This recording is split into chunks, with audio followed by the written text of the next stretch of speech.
नमस्ते बच्चों। हमने कक्षा 12वीं की पुस्तक आरोह भाग 2 में से पहला पाठ पढ़ा था, महादेवी वर्मा द्वारा लिखित भक्तिन। तो आज हम करते हैं महादेवी वर्मा द्वारा लिखित भक्तिन पाठ के प्रश्न उत्तर, जिसमें पहला प्रश्न है, भक्तिन अपना वास्तविक नाम लोगों से क्यों छुपाती है? भक्तिन को यह नाम किसने दिया और क्यों दिया होगा? तो इसका उत्तर है कि भक्तिन का वास्तविक नाम लक्ष्मण अर्थात लक्ष्मी था। लक्ष्मी का अर्थ है धन की देवी। निर्धन भक्तिन निर्धन थी, यानी गरीब थी। उसके वास्तविक नाम के अर्थ और उसके जीवन में के यथार्थ में होता है बच्चों सच्चाई, विरोधाभास होने के कारण, यानी कि एक दूसरे के विपरीत होने के कारण निर्धन भक्तिन सबको अपना असली नाम लक्ष्मी बताकर उपहास का पात्र नहीं बनना चाहती थी। यानी वो नहीं चाहती थी कि कोई उसकी हंसी उड़ाए कि नाम तो है लक्ष्मी और है गरीब। तो इसलिए वह हंसी का पात्र नहीं बनना चाहती थी, इसलिए वह सबसे अपना असली नाम छुपाती थी। दूसरा प्रश्न है, 2 कन्या रत्न पैदा करने पर भक्तिन पुत्र महिमा में अंधी जेठानियों द्वारा घृणा व उपेक्षा का शिकार बनी। ऐसी घटनाओं से ही अक्सर यह धारणा चलती है कि स्त्री ही स्त्री की दुश्मन होती है। क्या आप इससे सहमत हैं? इसका उत्तर है हाँ, हम इस बात से पूरी तरह सहमत हैं, क्योंकि भक्तिन के पुत्र न होने पर उपेक्षा अपने ही घर में उसे अपनी सास और जेठानियों से मिली, अर्थात नारी जाति से मिली। सास और जेठानियाँ आराम फरमाती थी, और क्योंकि उन्होंने लड़कों को जन्म दिया था और भक्तिन तथा उसकी नन्ही नन्ही बेटियां घर पे और खेतों पर सारा दिन काम करती थी।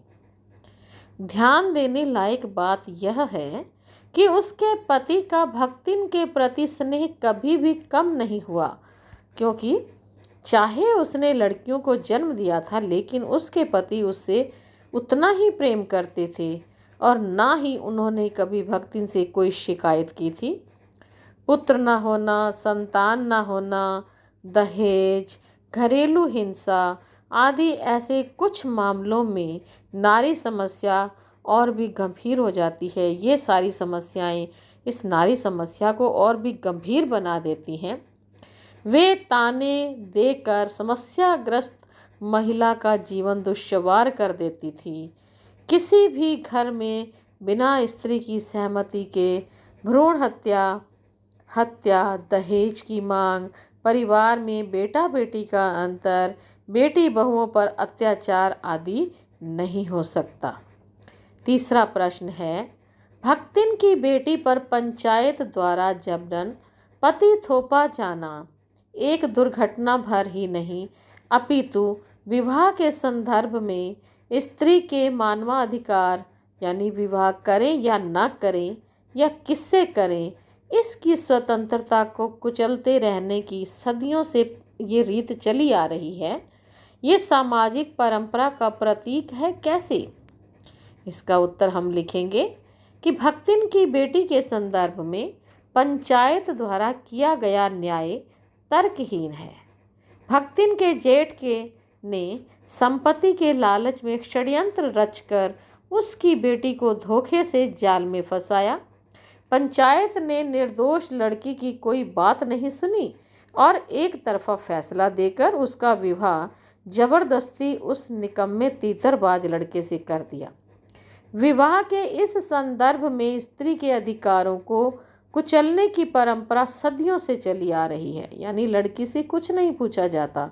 आज भी कई स्थानों पर स्त्रियों के विवाह का निर्णय उसके परिवार वालों द्वारा लिया जाता है यदि कोई लड़की विरोध करती है या विरोध करने का साहस भी करती है तो उसके स्वर को दबा दिया जाता है। प्रश्न 4, भक्तिन अच्छी है यह कहना तो कठिन होगा क्योंकि उसमें दुर्गुणों का अभाव नहीं। लेखिका ने ऐसा क्यों कहा होगा? इसके उत्तर में आप लिख सकते हैं कि भक्तिन में सेवा भाव है, वह कर्तव्य परायणा है, परंतु उसमें अनेक दुर्गुण भी हैं। इसलिए लेखिका उसे अच्छा कहने में कठिनाई महसूस करती है। दुर्गुणों के साथ साथ भक्तिन के व्यक्तित्व में ये निम्नलिखित दुर्गुण भी पाए जाते थे। वह अपने घर में इधर उधर पड़े हुए रुपए पैसे को भंडार घर की मटकी में छुपा देती है और अपने इस कार्य को वो चोरी नहीं मानती। दूसरा, महादेवी के क्रोध से बचने के लिए भक्तिन बात को इधर उधर करके भी बताने को झूठ नहीं मानती। वह अपनी बात को सिद्ध करने के लिए तर्क वितर्क भी करती है। वह शास्त्रीय बातों की व्याख्या अपनी इच्छा अनुसार करती है, यानी कि उसकी जैसी इच्छा होती है वैसी ही वो व्याख्या कर देती है। वह दूसरों को अपने अनुसार ढालना चाहती है परंतु स्वयं में कोई परिवर्तन नहीं करती।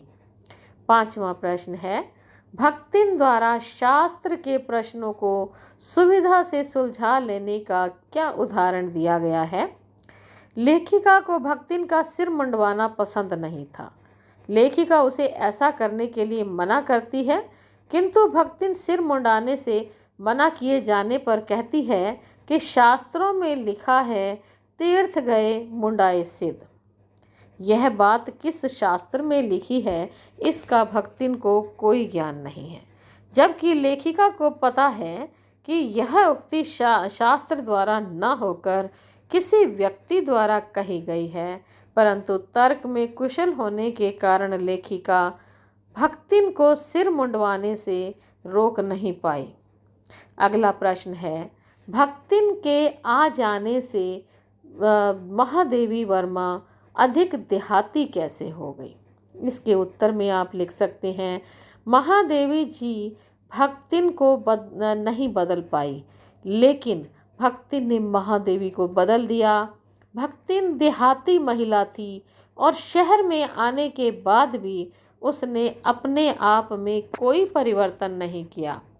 लेखिका को मीठा पसंद था, परंतु उसने लेखिका का मीठा खाना बिल्कुल बंद कर दिया।